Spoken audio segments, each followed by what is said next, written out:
السلام عليكم ورحمة الله تعالى وبركاته. الحمد لله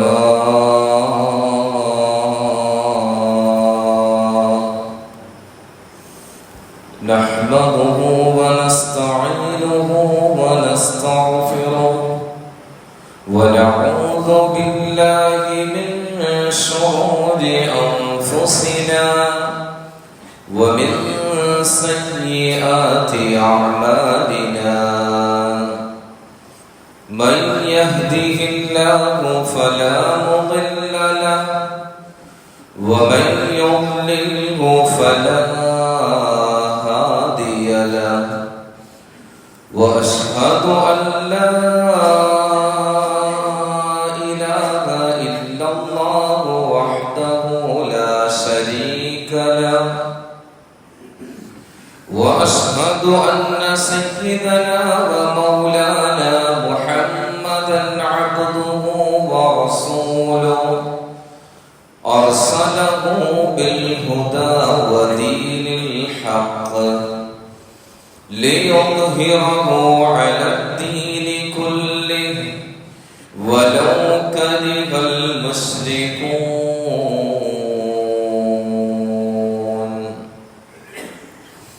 وصلى الله على سيدنا محمد وعلى آله وصحبه وسلم تسليما كثيرا كثيرا. أما بعد،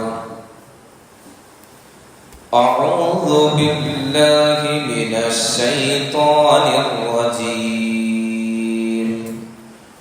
بسم الله الرحمن الرحيم. إنا أعطيناك الكوثر فصل لربك وانحر إن شانئك هو الأبتر. صدق الله العظيم وبلغ رسوله الكريم ونحن على ذلك من الشاهدين والشاكرين. ഏറെ സ്നേഹബഹുമാനാദരവുകൾ നിറഞ്ഞ സത്യവിശ്വാസികളെ സത്യവിശ്വാസിനികളെ, അല്ലാഹു സുബ്ഹാനഹു വ തആല നമ്മുടെ ഒരുമിച്ച് കൂടൽ കബൂൽ ചെയ്യുമാറാകട്ടെ. നാം കേൾക്കുന്നതും പറയുന്നതും ജീവിതത്തിൽ സമ്പൂർണ്ണമായി പ്രാവർത്തികമാക്കുവാനുള്ള തൗഫീഖ് നൽകി അനുഗ്രഹിക്കുമാറാകട്ടെ. നമ്മിൽ നിന്ന് മരണപ്പെട്ടു പോയവർക്ക് അല്ലാഹു തആല അവന്റെ മഹത്തായ ഔദാര്യം കൊണ്ട് പുറത്തു മാപ്പ് ചെയ്തു കൊടുക്കുമാറാകട്ടെ. ജീവിച്ചിരിക്കുന്ന സാധുക്കളായ നമ്മുടെ ശിഷ്ട ജീവിതം അല്ലാഹുവിന്റെ അനുസരണത്തിലും തൃപ്തിയിലും പൊരുത്തത്തിലുമായി ജീവിച്ചു തീർക്കാനുള്ള മഹാസൗഭാഗ്യവും നൽകി അനുഗ്രഹിക്കുമാറാകട്ടെ. നമ്മോട് ദുആ കൊണ്ട് വസിയ്യത്ത് ചെയ്തവരുടെ ആവശ്യങ്ങൾ നന്നായി അറിയുന്ന റബ്ബ് അത് പരിപൂർണമായി നിർവഹിച്ചു കൊടുത്ത് അനുഗ്രഹിക്കുമാറാകട്ടെ. പ്രിയമുള്ളവരെ, ഞാൻ നിങ്ങളോട് ആമുഖമായി ഇപ്പോൾ ഓതി വെച്ച പരിശുദ്ധ ഖുർആനിലെ ഒരു സൂറത്ത്, പരിശുദ്ധ ഖുർആനിലെ ഏറ്റവും ചെറിയ സൂറത്താണ്. പരിശുദ്ധ ഖുർആനിലെ 108-ാമത്തെ അധ്യായം സൂറത്തുൽ കൗസർ. കേവലം 3 ആയത്തുകൾ മാത്രമാണുള്ളത്. ഈ 3 ആയത്തുകളെ പറ്റിയും വിശാലമായി തഫ്സീറുകളിൽ ചർച്ച ചെയ്യപ്പെട്ടിട്ടുണ്ട്. ഓരോ ആയത്തും ഓരോരോ വിഷയങ്ങളുമായി ബന്ധപ്പെട്ടതാണ്.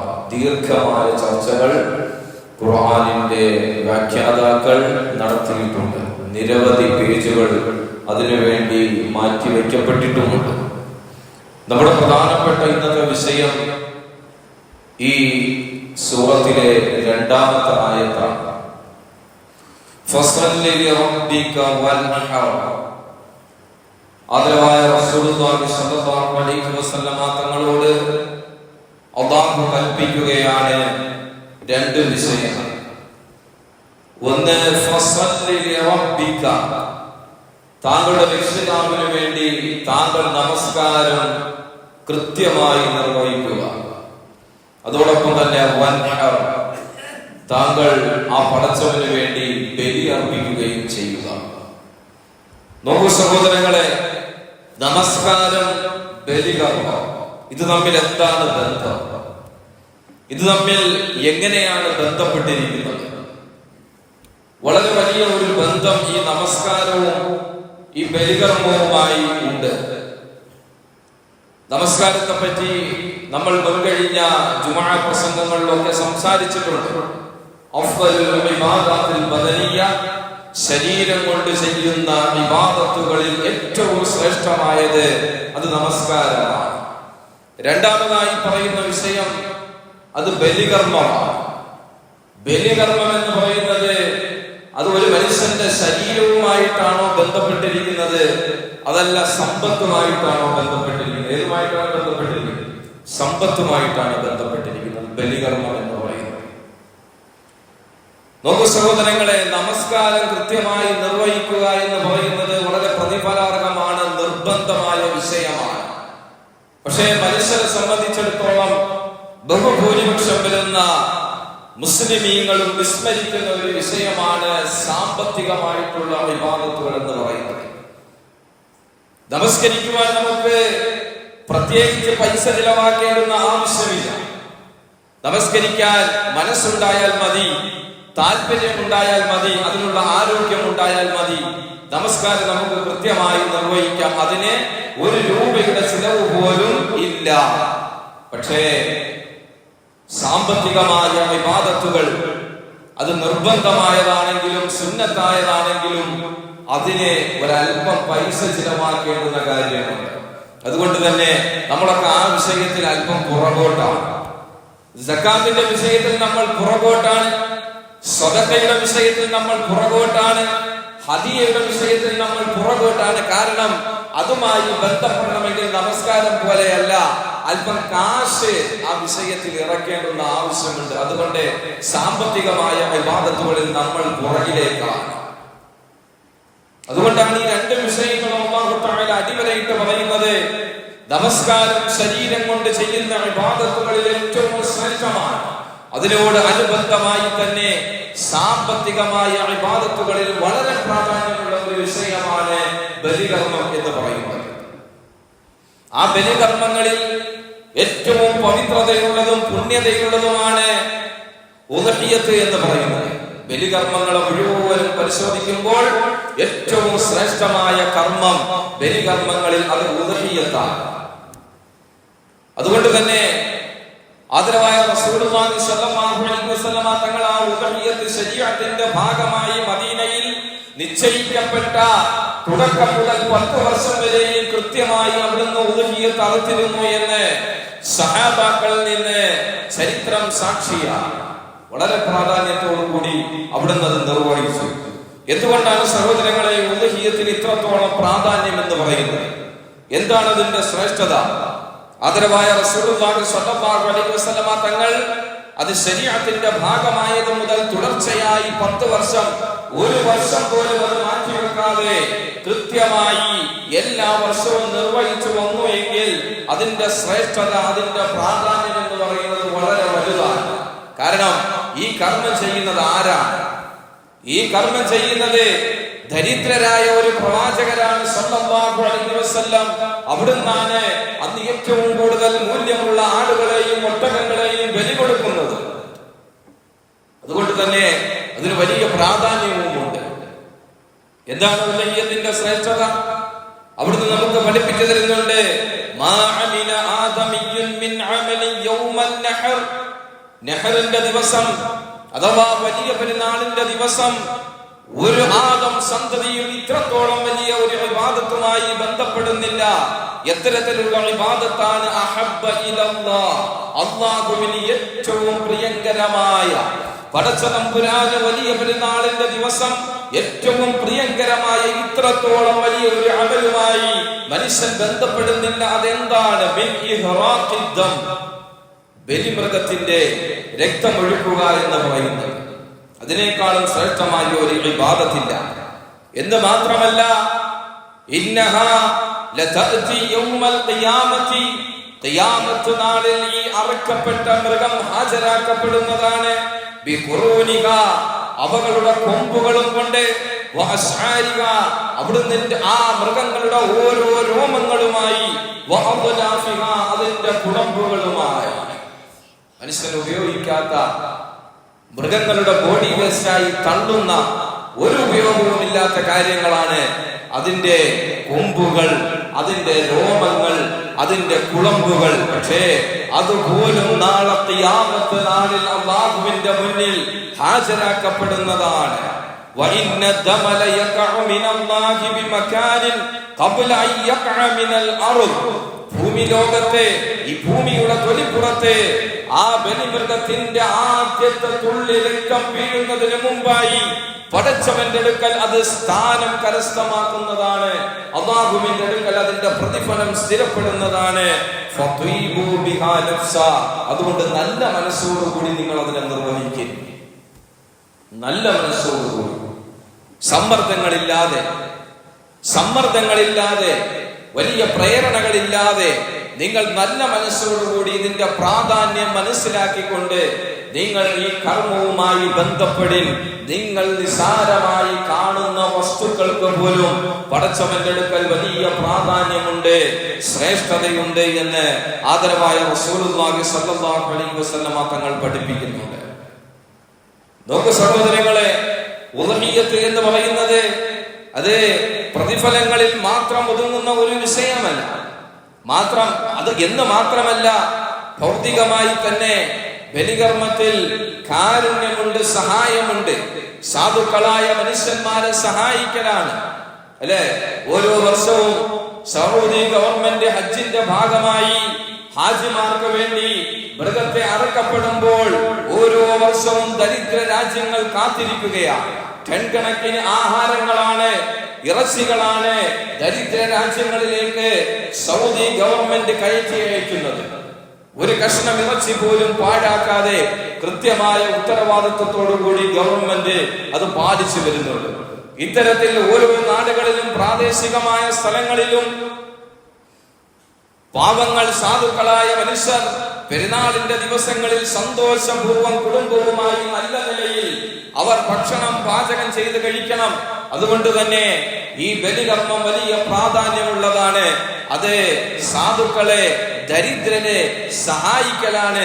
അവർക്ക് സന്തോഷം ഉണ്ടാക്കി കൊടുക്കുന്ന, അവർക്ക് ഒത്തുചേരുമ്പോൾ നല്ല ഭക്ഷണങ്ങൾക്ക് കാരണമാകുന്ന തരത്തിൽ വലിയ ഒരു സൽക്കർമ്മവുമായിട്ടാണ് മനുഷ്യൻ, സത്യവിശ്വാസികൾ ഈ പെരുന്നാൾ ദിവസത്തിൽ ഈ ഉദ്ഹിയ്യത്തുമായി ബന്ധപ്പെടുന്നത്.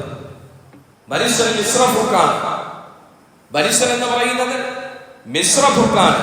അവൻ സസ്യാഹാരവും കഴിക്കും, അവൻ മാംസാഹാരവും കഴിക്കും. കേവലം സസ്യാഹാരങ്ങൾ മാത്രമോ മാംസാഹാരങ്ങൾ മാത്രമോ കഴിക്കുന്ന ശാരീരിക ഘടനയല്ല മനുഷ്യനെ സംബന്ധിച്ചിടത്തോളം, അല്ലെ?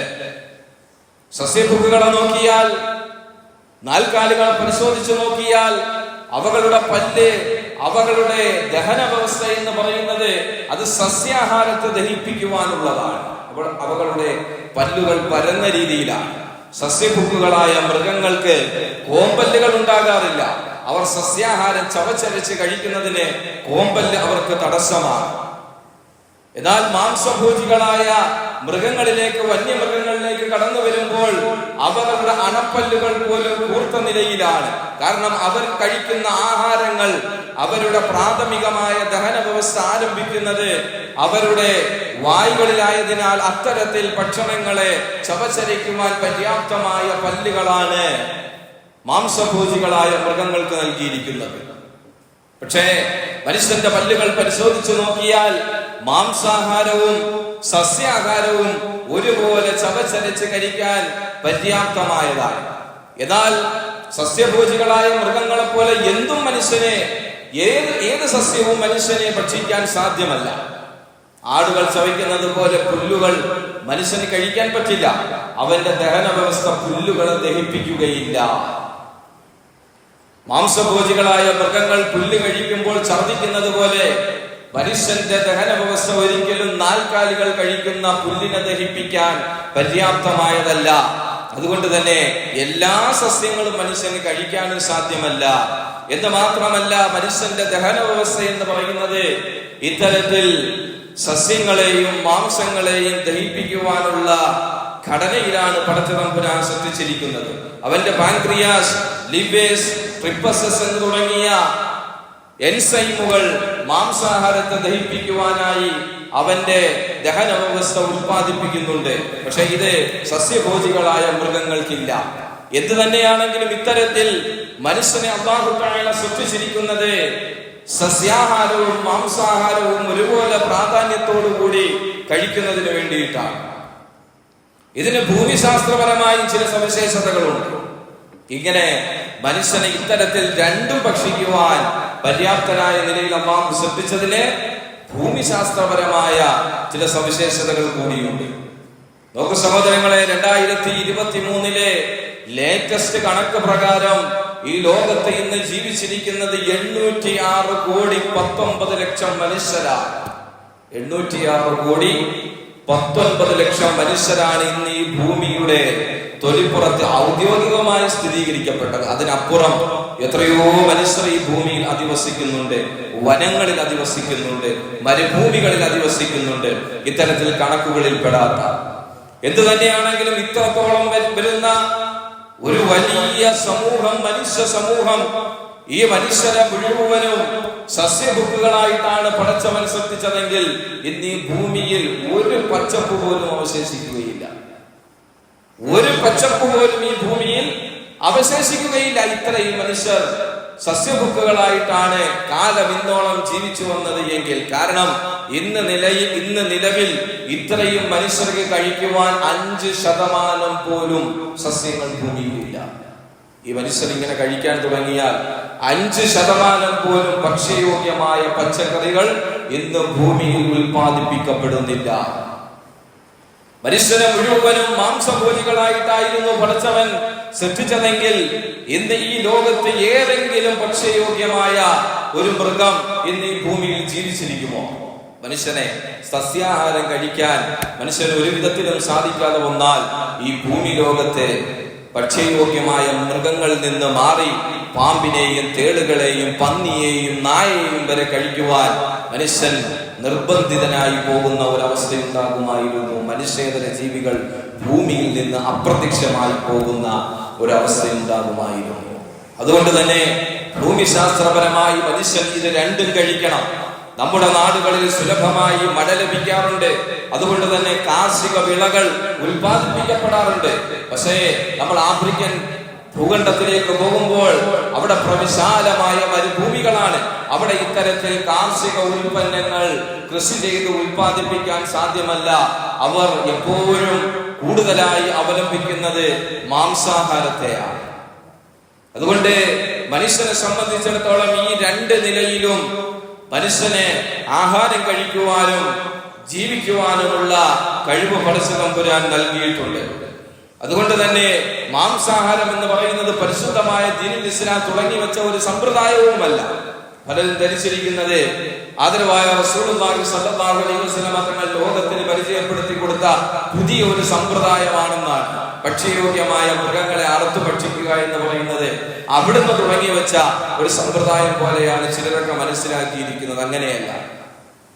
മനുഷ്യൻ അവന്റെ ആദിമ കാലഘട്ടം മുതൽ പച്ചയിറച്ചി കഴിച്ചും പിന്നീട് അതിനെ ചുട്ടു തിന്നും തീ കണ്ടുപിടിച്ചതോടുകൂടി അവർ ചുട്ടു തിന്നും അവരുടെ ദൈനംദിന ജീവിതം അവർ മുന്നോട്ട് കൊണ്ടുപോയിരുന്നു. മനുഷ്യൻ അത്തരത്തിലാണ് ജീവിച്ചു വന്നത്. അവന്റെ ചരിത്രം അങ്ങനെയാണ്. അതുകൊണ്ട് തന്നെ മാംസയോഗ്യമായ ഏത് മൃഗങ്ങളെയും ഹലാലായ രീതിയിൽ അറുത്തു ഭക്ഷിക്കുവാൻ പരിശുദ്ധമായ ദീനുൽ ഇസ്ലാം അനുവദിച്ചിട്ടുണ്ട്. ഈ ഉദ്ഹിയ്യത്ത് എന്ന് പറയുന്നത് ആടുകളിലുണ്ട്, മാടുകളിലുണ്ട്, ഒട്ടകങ്ങളിലുണ്ട്. പലരുടെയും ഒരു തെറ്റിദ്ധാരണ എന്ന് പറയുന്നത് മാട് വിഭാഗത്തിൽ ആൺവർഗത്തെ മാത്രമാണ് ഉദ്ഹിയ്യത്ത് അറുക്കാൻ പാടുള്ളൂ എന്നൊരു തെറ്റിദ്ധാരണയുണ്ട്. നമ്മുടെയൊക്കെ നാടുകളിൽ ഉള്ളതുപോലെ കാള, പോത്ത് തുടങ്ങിയ ആൺവർഗത്തിലുള്ള മൃഗങ്ങളെ മാത്രമേ അറുക്കാൻ പാടുള്ളൂ എന്ന ഒരു തെറ്റിദ്ധാരണയുണ്ട്. അങ്ങനെയല്ല. ആ വർഗത്തിലുള്ള പെൺമൃഗങ്ങളെയും അറുക്കാവുന്നതാണ്. പക്ഷെ അപ്പോഴും ചില നിബന്ധനകളുണ്ട്. ഗർഭിണികളായ മൃഗങ്ങളെ അറുത്ത് കളയരുത്. നന്നായി പാല് തരുന്ന മൃഗങ്ങളെ അറുത്ത് ഭക്ഷിക്കരുത്. മറിച്ച് കറവ് പറ്റിപ്പോയ, പ്രസവശേഷി നഷ്ടപ്പെട്ടു പോയ മൃഗങ്ങളെയാണ് അറുക്കുവാൻ ഇസ്ലാം പ്രോത്സാഹിപ്പിച്ചത്. അല്ലെ, വടക്കേ ഇന്ത്യയിലേക്ക് സഞ്ചരിച്ചാൽ കറവ് പറ്റിപ്പോയ, പ്രസവശേഷി പറ്റിപ്പോയ മൃഗങ്ങൾ നാടിന് ശാപമായി മാറുകയാണ്. വഴിയോരങ്ങളിലും ഗോശാലകളിലും ശരീരം മുഴുവനും ചീർത്ത് പുഴുത്ത് നാറിയ അവസ്ഥയിൽ വഴിയോരങ്ങളിൽ ഇത്തരത്തിൽ ഗോമാതാക്കൾ തള്ളപ്പെടുമ്പോൾ പരിശുദ്ധ ദീൻ ഇസ്ലാം പറയുന്നുണ്ട്, അങ്ങനെയല്ല, അതിനെ തീർച്ചയായും ഭക്ഷിക്കാം. ഇത്തരത്തിൽ മൃഗങ്ങളോട് വടക്കേ ഇന്ത്യകളിലൊക്കെ യാത്ര ചെയ്യുമ്പോൾ മനസ്സിലാവും, ക്രൂരത നിറഞ്ഞ ഒരവസ്ഥയാണ് കാണപ്പെടുന്നത്. ഇത്തരത്തിലുള്ള പശുക്കളെ ഗോശാലകളിലേക്ക് തള്ളി അവിടെ കിടന്ന് പുഴുത്തു നാറുന്ന അതിദയനീയമായ ഒരു അവസ്ഥയാണ് നമ്മൾ കണ്ടുവരുന്നത്. എന്നാൽ അങ്ങനെയല്ല, ആ മൃഗങ്ങളെയും പെൺവർഗത്തിൽപ്പെടുന്ന മൃഗങ്ങളെയും ഉദ്ഹിയത്തിന് അറുക്കാവുന്നതാണ്, ഭക്ഷിക്കാവുന്നതാണ്. പക്ഷേ അവിടെ എല്ലാം ഹലാലായ മാർഗത്തിലായിരിക്കണം. അറബിൽ അല്ലാഹു തആല നിർബന്ധമാക്കിയ കാര്യങ്ങൾ അതെല്ലാം കൃത്യമായി പാലിച്ചുകൊണ്ട് അറുത്താൽ മാത്രമേ ഉദ്ഹിയത്ത് എന്നല്ല ഏതൊരു മൃഗത്തെയും നമുക്ക് ഭക്ഷിക്കാൻ സാധ്യമാകൂ. ഉദ്ഹിയത്ത് നൽകുന്ന ഏറ്റവും പ്രധാനപ്പെട്ട ഒരു സന്ദേശമുണ്ട്. ഉദ്ഹിയത്ത് നൽകുന്ന വളരെ പ്രധാനപ്പെട്ട ഒരു സന്ദേശം, സർവ്വതും പടച്ചവന് സമർപ്പിക്കാൻ നാം തയ്യാറാകണം. നമ്മുടെ കൈകൊണ്ട് നമ്മൾ അന്നം കൊടുത്ത, നമ്മൾ കുടിക്കാൻ കൊടുത്ത, നമ്മൾ പരിചരിച്ച, കുളിപ്പിച്ച, വൃത്തിയാക്കിയ ഒരു മൃഗത്തെ നമ്മുടെ കൺമുന്നിൽ വെച്ച് അറുക്കപ്പെടുമ്പോൾ നമ്മുടെ മനസ്സിൽ എത്രത്തോളം വിഷമമുണ്ടാകും. അപ്പോൾ നാം ചിന്തിക്കേണ്ടുന്നത്, മഹാനായ ഇബ്രാഹിം നബി അലൈഹിസ്സലാത്തു വസ്സലാം തന്റെ വാർദ്ധക്യത്തിൽ താങ്ങും തണലുമായി അല്ലാഹു തആല അദ്ദേഹത്തിന് നൽകിയ മകനെ അറുക്കുവാൻ കൽപ്പിച്ചപ്പോൾ ഒരു മടിയും കാണിച്ചില്ല. സർവ്വതും പടച്ചവന് വേണ്ടി ത്യജിക്കണം. ഇന്ന സ്വലാത്തി വനുസുകി വമഹ്യായ വമമാതി, എന്റെ നമസ്കാരവും എന്റെ സർവ്വ ഇബാദത്തുകളും എന്റെ ജീവിതവും എന്റെ മരണവും മുഴുവനും സർവ്വലോക രക്ഷിതാവായ പടച്ചവനാണ്. ഇത് അല്ലാഹുവുമായിട്ടുള്ള ഒരു കരാറാണ്, പടച്ചതമ്പുരാനുമായിട്ടുള്ള ഒരു കരാറാണ്. ഈ കരാർ പാലിക്കാൻ നാം ബാധ്യസ്ഥരാണ്. ഇത്തരത്തിൽ നമ്മുടെ സ്നേഹം, നമ്മുടെ കരുണ, നമ്മുടെ കരുതൽ ഇത് മുഴുവനും അല്ലാഹുവിന്റെ മാർഗത്തിൽ നമുക്ക് ഉപയോഗപ്പെടുത്താൻ സാധിക്കണം. ഇങ്ങനെ വലിയ ഒരു സന്ദേശമാണ് ഉദ്ഹിയത്ത് നൽകുന്നത് എന്ന് പറയുന്നത്. അതുകൊണ്ട് തന്നെ സഹോദരങ്ങളെ, ഇത്തരത്തിൽ നല്ല നിലയിലായിരിക്കണം മൃഗങ്ങളെ അറുക്കേണ്ടുന്നത്. മൃഗങ്ങളുടെ അന്നനാളവും അതിന്റെ ശ്വാസനാളവും വരുന്ന ഹൽക്കായിരിക്കണം അറുക്കേണ്ടുന്നത്. മൃഗങ്ങളെ തലക്കടിച്ചു കൊല്ലാനോ അതല്ലെങ്കിൽ കഴുത്ത് വെട്ടി കൊല്ലാനോ ഒരിക്കലും ഇസ്ലാം പ്രോത്സാഹിപ്പിക്കുന്നില്ല. ഇത്തരത്തിൽ ക്രൂരതകൾ ദിനംപ്രതി ചെയ്യുന്നവരാണ് ഈ മൃഗസംരക്ഷണവുമായി ബന്ധപ്പെട്ട് വാചാലരായി സംസാരിക്കുന്നത്. മൃഗങ്ങളെ ഇസ്ലാമിക നിയമപ്രകാരം അറുത്തു കഴിഞ്ഞാൽ ഏറ്റവും ലളിതമായ രീതിയിലാണ് അവകളുടെ ജീവൻ നഷ്ടപ്പെടുന്നത്. അവകളുടെ ജീവൻ നഷ്ടപ്പെടുന്ന സന്ദർഭത്തിൽ അവയുടെ ശരീരം അത് പിടയുന്നത് പോലെ തോന്നുമ്പോൾ നമുക്ക് തോന്നിപ്പോകും വേദന കൊണ്ടാണെന്ന്. ഒരിക്കലുമല്ല. വേദന പിന്നീട് തലച്ചോറിലേക്ക് ഒരിക്കലും പ്രവേശിക്കില്ല. അതാണ് ഇസ്ലാമിന്റെ അറിവ് എന്ന് പറയുന്നത്. ഇത്തരത്തിൽ ഹൽക്ക മുറിച്ചു കഴിഞ്ഞാൽ ഒരു ജീവിയുടെ ശരീരത്തിലെ വേദന അതിന്റെ തലച്ചോറിലേക്ക് ഒരിക്കലും പ്രവേശിക്കില്ല. പക്ഷേ അവകളുടെ പേശികൾ വികസിക്കുകയും സങ്കോചിക്കുകയും ചെയ്യുന്നതിന്റെ ഭാഗമായി നമുക്ക് ചിലപ്പോൾ അങ്ങനെ തോന്നിപ്പോകുന്നതാണ്. അതുകൊണ്ട് തന്നെ ഇസ്ലാമിന്റെ അറിവ് മനുഷ്യർക്ക് മുഴുവനും മാതൃകയാണ്. അത്തരത്തിലാണ് അറുക്കേണ്ടുന്നത്. ഒരു മൃഗത്തിന്റെ മുന്നിൽ വെച്ച് കത്തിരാകാൻ പാടില്ല. ഒരു മൃഗത്തിന്റെ മുന്നിൽ വെച്ച് മറ്റൊരു മൃഗത്തെ അറുക്കാൻ പാടില്ല. കത്തിക്കുന്ന നായി മൂർച്ച കൂട്ടണം. അറുക്കുന്ന സന്ദർഭത്തിൽ അല്ലാഹുവിന്റെ ഏറ്റവും വലിയ കാരുണ്യത്തിന്റെ പ്രതീകമായ രണ്ട് വാക്കുകൾ ബിസ്മില്ലാഹിർ റഹ്മാനിർ റഹീം, അർ റഹ്മാൻ അർ റഹീം, ഈ രണ്ട് വാക്കുകൾ ഉപയോഗിക്കാനും പാടില്ല. മറിച്ച് ബിസ്മില്ല എന്ന് പരിമിതപ്പെടുത്തണം. അവിടെ അല്ലാഹുവിന്റെ കാരുണ്യത്തെ കുറിക്കുന്ന വാക്കുകളും അവിടെ ഉപയോഗിക്കാൻ പാടില്ല. അത് സുന്നത്തല്ല എന്ന് ഫുഖഹാ പഠിപ്പിക്കുന്നുണ്ട്. ഇത്തരത്തിൽ ഏറ്റവും മാതൃകാപരമായ രീതിയിലായിരിക്കണം ഓരോ മൃഗത്തെയും, അത് ഉദ്ഹിയത്താണെങ്കിലും ശരി അല്ലാത്തപ്പോഴാണെങ്കിലും ശരി, ഇത്തരത്തിലായിരിക്കണം മൃഗങ്ങളെ അറുക്കേണ്ടുന്നത്. ഇതാണ് അതിന്റെ മാതൃക എന്ന് പറയുന്നത്. ഇതാണ് ആ മൃഗങ്ങളോട് കാണിക്കാവുന്ന പരിഗണന എന്ന് പറയുന്നത്. നോക്കൂ സഹോദരങ്ങളെ, ഇത്തരത്തിൽ നമ്മുടെ സമ്പത്തുകൾ, ആ സമ്പത്ത് ഈ ഉദ്ഹിയത്തിന്റെ മാർഗത്തിൽ നമ്മൾ ചിലവഴിക്കുമ്പോൾ ഏറ്റവും പ്രധാനമായി നാം ശ്രദ്ധിക്കേണ്ടുന്ന ഒരു വിഷയമുണ്ട്.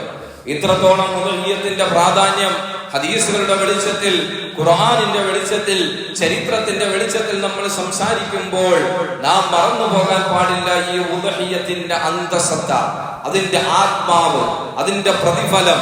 അത് നഷ്ടപ്പെട്ടു പോകുന്ന ചിന്തകളോ വാക്കുകളോ പ്രവർത്തനങ്ങളോ നമ്മുടെ ഭാഗത്തു നിന്നുണ്ടാകാൻ പാടില്ല. പരിശുദ്ധ ഖുർആനിലെ സൂറത്തുൽ ഹജ്ജിലെ 37-ാമത്തെ ആയത്തിൽ അല്ലാഹു തആല പറയുന്നുണ്ട്, ഈ ബലികർമ്മവുമായി ബന്ധപ്പെട്ട് അതിൽ നിന്ന് നമുക്ക് ലഭിക്കേണ്ടുന്ന ഉൽപ്പന്നം എന്താണ്? എന്താണ് നമുക്ക് ലഭിക്കേണ്ടുന്നത്? അല്ലാഹു പറയുന്നു, ലയ്യനാലല്ലാഹ ലുഹൂമുഹാ വലാ ദിമാഉഹാ.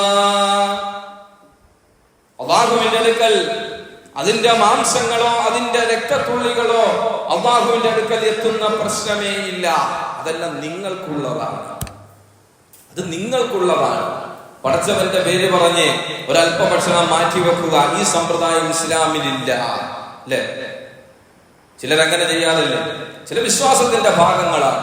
ചായക്കടക്കാരൻ ചായ ഒഴിക്കുന്നതിന് മുമ്പ് ഒരു ഗ്ലാസ് ചായ മാറ്റിവെക്കും ദൈവത്തിന്. അല്ലെ? ഇത്തരത്തിലുള്ള സമ്പ്രദായം പരിശുദ്ധമായ ദീനുൽ ഇസ്ലാമിലില്ല. അല്ലാഹു തആല നമ്മുടെ ചായയോ നമ്മുടെ ഇറച്ചിയോ ഭക്ഷിക്കുന്നവനല്ല, അവൻ നമുക്ക് ഭക്ഷിക്കാൻ തരുന്നവനാണ്. ഇത്തരത്തിലൊരു വിശ്വാസം മുസ്ലിമീങ്ങൾക്കില്ല. അതുകൊണ്ട് തന്നെ നിങ്ങൾ അറുക്കുന്ന മൃഗത്തിന്റെ ഇറച്ചിയോ അതിന്റെ രക്തത്തുള്ളികളോ ഒന്നും തന്നെ അല്ലാഹുവിന്റെ അടുക്കൽ എത്തുന്ന പ്രശ്നമേ ഇല്ല.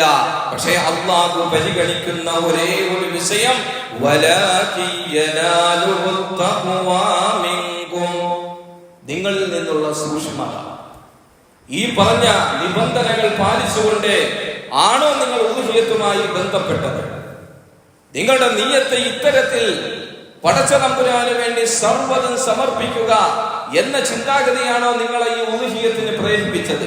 സാധുക്കളായ ദരിദ്രരായ മനുഷ്യർക്ക് പെരുന്നാൾ ദിവസം നല്ല നിലയിൽ ഭക്ഷണം കഴിച്ച് കുടുംബത്തോടൊപ്പം ആഘോഷിക്കുവാനുള്ള നല്ല മനസ്സോടു കൂടിയിട്ടാണോ നിങ്ങൾ ഉദ്ഹിയത്തുമായി ബന്ധപ്പെട്ടത്? എങ്കിൽ ആ തഖ്വ നിങ്ങളിൽ നിന്നും പടച്ച തമ്പുരാൻ ആഗ്രഹിക്കുന്നുണ്ട്. അതിനപ്പുറം ഒന്നും അല്ലാഹുവിന് താല്പര്യമില്ല. അപ്പോൾ കേവലം കിലോ കണക്കിന് മാംസത്തിന് വേണ്ടിയോ, അതല്ലെങ്കിൽ ചർച്ച ചെയ്യപ്പെടുന്നതിന് വേണ്ടിയോ, അതല്ലെങ്കിൽ മറ്റുള്ളവരുടെ മുന്നിൽ ആളാകുന്നതിന് വേണ്ടിയോ അല്ല നമ്മൾ ഉദ്ഹിയത്തുമായി ബന്ധപ്പെടേണ്ടുന്നത്. വലാകിൻ യനാലുഹു തഖ്വാ മിൻകും, നിങ്ങളിൽ നിന്നുള്ള തഖ്വ, സൂക്ഷ്മത. ഈ വിഷയത്തിൽ നിങ്ങൾ എത്രമാത്രം നിങ്ങൾ പടച്ചവനെ ഭയപ്പെട്ടിട്ടുണ്ട്? ഈ വിഷയത്തിൽ നിങ്ങൾ എത്രമാത്രം നീതി പുലർത്തിയിട്ടുണ്ട്? ഈ വിഷയമാണ് അല്ലാഹുവിന് അറിയേണ്ടുന്നത്. അതല്ലാതെ നിങ്ങളുടെ കിലോ കണക്കിന് ഇറച്ചിയോ നിങ്ങൾ ഒഴുക്കിയ രക്തമോ പടച്ചവന് ആവശ്യമില്ല. അത് നിങ്ങളിൽ തന്നെ നിങ്ങൾ ചിലവാക്കി തീർക്കുക. നിങ്ങളുടെ തഖ്വ, എന്റെയും നിങ്ങളുടെയും തഖ്വ, അത് വളരെ പ്രധാനപ്പെട്ടതാണ്. അതല്ലെങ്കിൽ നമ്മുടെ ഭക്ഷണങ്ങൾ വിതരണം ചെയ്യപ്പെടും, നമ്മുടെ ഉദ്ഹിയത്ത് ഭംഗിയായി നിർവഹിക്കപ്പെടും. പക്ഷെ പടച്ചവന്റെ അടുക്കൽ എത്തേണ്ടുന്ന തഖ്വ അത് എത്തപ്പെടാതെ പോകും. അത് വലിയ നഷ്ടമാണ്. അത് വലിയ നഷ്ടമാണ്. തൂക്കത്തിലെ നഷ്ടമല്ല, പടച്ചവന്റെ മുന്നിലെ നാളെ മീസാനിലുള്ള തൂക്കത്തിലെ നഷ്ടം. അത് വലിയ നഷ്ടമായി അത് അത്തരത്തിലായി തീരുന്നതാണ്. അതുകൊണ്ട് വളരെ പ്രാധാന്യത്തോടു കൂടി ചെയ്യുമ്പോൾ നമ്മുടെ നിയ്യത്തുകൾ, നമ്മുടെ നിയ്യത്ത്, നമ്മുടെ ചിന്ത, നമ്മുടെ വാക്കുകൾ, പ്രവർത്തനങ്ങൾ മുഴുവനും പടച്ചവന് തൃപ്തിപ്പെട്ട നിലയിൽ, പൊരുത്തപ്പെട്ട നിലയിലായിരിക്കണം എന്നത് വളരെ പ്രധാനപ്പെട്ട ഒരു വിഷയമാണ്. അതോടൊപ്പം തന്നെ ഇത്തരത്തിൽ ഉദ്ഹിയത്തിന്റെ കർമ്മങ്ങൾ നിർവഹിക്കപ്പെടേണ്ടത് സംഘടിതമായിട്ടാണ്.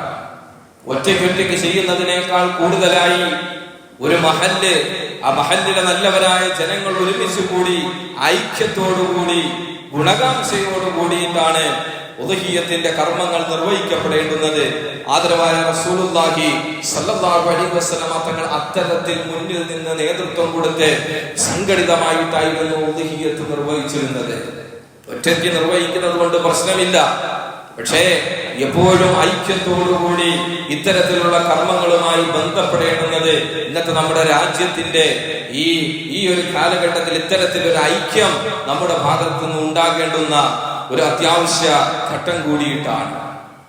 യദുല്ലാഹി അലൽ ജമാഅ, അല്ലാഹുവിന്റെ സഹായം ഉണ്ടാകുന്നത് സംഘടിതമായി ചെയ്യുമ്പോഴാണ്, സംഘടിതമായി നിർവഹിക്കപ്പെടുമ്പോഴാണ് അല്ലാഹുവിന്റെ സഹായം ഉണ്ടാകുന്നത്, അല്ലാഹുവിന്റെ രക്ഷയുണ്ടാകുന്നത് എന്ന് പറയുന്നത്. എല്ലാ വിഷയങ്ങളിലും ഐക്യമുണ്ടാകണം. വഅതസിമൂ ബിഹബ്ലില്ലാഹി ജമീഅ, അല്ലാഹുവിന്റെ പാശം അത് സംഘടിതമായി മുറുകെ പിടിക്കാൻ നിങ്ങൾ തയ്യാറാകണം. വലാ തഫറഖൂ, നിങ്ങൾ ഭിന്നിക്കരുത്, നിങ്ങൾ ഭിന്നിക്കരുത്. മുസ്ലിം സമുദായത്തിന്റെ ഇന്നോളമുള്ള സർവ്വ തകർച്ചകളുടെയും പ്രാഥമികമായ വിഷയം എന്ന് പറയുന്നത് ഭിന്നിപ്പാണ്. പള്ളികൾ തകർക്കപ്പെടുമ്പോൾ, മദ്രസകൾ തകർക്കപ്പെടുമ്പോൾ, ഇസ്ലാമിക സംരംഭങ്ങൾ തച്ചുടയ്ക്കപ്പെടുമ്പോൾ, ഇസ്ലാമിന്റെ ശരീഅത്തുകളിൽ വക്രബുദ്ധികൾ കൈകടത്തുമ്പോൾ, ഇവിടെയെല്ലാം അവർക്ക് സ്വാധീനമുണ്ടാക്കുന്ന പ്രധാനപ്പെട്ട ഘടകം മുസ്ലിം സമുദായത്തിന്റെ ഉള്ളിലെ ഭിന്നതയാണ്, തമ്മിത്തല്ലലാണ്. ഈ തമ്മിത്തല്ലൽ മുതലെടുക്കാൻ എല്ലാ കാലവും ഇസ്ലാമിന്റെ ശത്രുക്കൾ പതിയിരുന്നിട്ടുണ്ട്. അവർ അത് കൃത്യമായി മുതലെടുത്തിട്ടുമുണ്ട്. അതുകൊണ്ട് ഭിന്നിപ്പുകൾക്ക് നമ്മുടെ ഇടയിൽ ഒരു അവകാശവും ഒരു സാധ്യതയും ഉണ്ടാകാൻ പാടില്ല. ഇത്തരത്തിൽ ഓരോ വിഷയങ്ങളും സംഘടിതമായി നിർവഹിച്ച് മുസ്ലിം സമുദായത്തിന്റെ മാന്യത വെച്ച് പുലർത്തണം എന്നത് ഉദ്ഹിയത്തിന്റെ വിഷയത്തിലും വളരെ പ്രധാനപ്പെട്ട ഒരു കാര്യമാണ്. സംഘടിതമായി നിർവഹിക്കാം. എല്ലാ സ്ഥലങ്ങളിലും അങ്ങനെ തന്നെയാണ്, സംഘടിതമായി നിർവഹിക്കുക. 2 വയസ്സുള്ള ഒരു മാടിൽ, ആ മാടിൽ 7 പേർക്ക് ഓഹരി ചേരാവുന്നതാണ്. ഇത്തരത്തിൽ ഓഹരികൾ ഒരു ജമാഅത്തിന്റെ അടിസ്ഥാനത്തിൽ അതിനുവേണ്ടി ആൾക്കാർ മുന്നോട്ടേക്ക് വന്ന് സംഘടിതമായി എല്ലാ കാര്യങ്ങളിലും ഭംഗിയായി ഇടപെടലുകൾ ഉണ്ടായി ഏറ്റവും മാതൃകാപരമായ രീതിയിൽ നമ്മുടെ നാട്ടിൽ ഉദ്ഹിയത്തിന്റെ കർമ്മം നിർവഹിക്കാൻ നമുക്ക് സാധിക്കണം. അതാണ് മാതൃക എന്ന് പറയുന്നത്. അവിടെയാണ് അല്ലാഹുവിന്റെ ബർക്കത്ത് ഉണ്ടാകുന്നത്, അവിടെയാണ് പടച്ച തമ്പുരാന്റെ സ്വീകാര്യത ഉണ്ടാകുന്നത്. ആ സ്വീകാര്യതയാണ് ഉദ്ഹിയത്തിലൂടെ നമുക്ക് നേടിയെടുക്കുവാനുള്ളത്. അല്ലാതെ ഇരു കൈകളിലും പക്ഷിക്കിറ്റുമായി പള്ളിയിൽ നിന്ന് പോവുക എന്നതല്ല. മറിച്ച് ഈ ഐക്യം, ഈ ഒത്തൊരുമ, ഇത് തീർച്ചയായും നമ്മുടെ ഉദ്ഹിയത്തിന്റെ വിഷയത്തിൽ ഉണ്ടാകണം. ഭിന്നിപ്പുണ്ടാകരുത്. ഭിന്നിപ്പിക്കുക എന്ന് പറയുന്നത് വളരെ വലിയ കൊടിയ തെറ്റാണ്. ആ ഭിന്നിപ്പ് ചിലപ്പോൾ നമ്മളിൽ ഒതുങ്ങി നിൽക്കില്ല. അത് ചിലപ്പോൾ തലമുറകളായി ചേരിതിരിവിലേക്ക് പോകും. അങ്ങനെയാണ് ഇന്നോളമുള്ള നമ്മുടെ കേരളത്തിന്റെ ഉൾപ്പെടെയുള്ള ചരിത്രം. അത് പിന്നീട് പലരും ഏറ്റെടുത്ത് ആ ഭിന്നിപ്പ് വികസിപ്പിച്ചു കൊണ്ടിരിക്കും എന്നതല്ലാതെ എത്ര ഭിന്നിപ്പുകളാണ് നമ്മുടെ ഈ കേരളക്കരയിൽ ആ ഭിന്നിപ്പുകൾ രമ്യതയിലായി മാറിയത്. എത്ര ഭിന്നിപ്പുകൾ രമ്യതയിലാക്കിയ ഓർമ്മ നമുക്കുണ്ട്, ചിന്തിക്കാം. ഓരോ മഹല്ലുകളിലും തുടങ്ങി വെച്ച ഭിന്നിപ്പുകളിൽ ആ ഭിന്നിപ്പുകൾക്ക് പരിഹാരം കണ്ടെത്താൻ എത്ര പേർക്ക് സാധിച്ചിട്ടുണ്ട്. നമ്മുടെ ഓരോ നാടിന്റെ ഈ ചരിത്രം പരിശോധിക്കുക. ഭിന്നിപ്പ് ഉണ്ടാക്കിയവരുടെ കയ്യിൽ നിന്ന് ആ ഭിന്നിപ്പ് വ്യാപകമായി പിന്നീട് ഒരിക്കലും പരിഹരിക്കാൻ പറ്റാത്ത രീതിയിലേക്ക് അത് എത്തിപ്പെട്ടു. മറുപടി പറയേണ്ടി വരും. പടച്ചവന്റെ മുന്നിൽ തീർച്ചയായും മറുപടി പറയേണ്ടി വരും. അത്തരത്തിലുള്ള വലിയ ഗൗരവകരമായ ഒരു കുറ്റമാണ് സമുദായത്തിന്റെ ഉള്ളിൽ ഭിന്നിപ്പുണ്ടാക്കുക എന്നുള്ളത്. ആരാണ് സമുദായം? ഞാനും നിങ്ങളും ഉൾപ്പെടുന്ന ഈ മുസ്ലിമീങ്ങളെല്ലാം സമുദായത്തിന്റെ ഭാഗമാണ്. പ്രാദേശികമായ ഭിന്നിപ്പുണ്ടാക്കിയാലും അന്താരാഷ്ട്ര തലത്തിൽ ഭിന്നിപ്പുണ്ടാക്കിയാലും എല്ലാം ഭിന്നിപ്പ് തന്നെയാണ്. ഈ ഭിന്നിപ്പ് ഒരിക്കലും സത്യവിശ്വാസികൾക്ക് ഭൂഷണമല്ല എന്നുകൂടി അടിവരയിട്ടുകൊണ്ട് പറഞ്ഞ് ഞാൻ ഈ വിഷയം അവസാനിപ്പിക്കുക.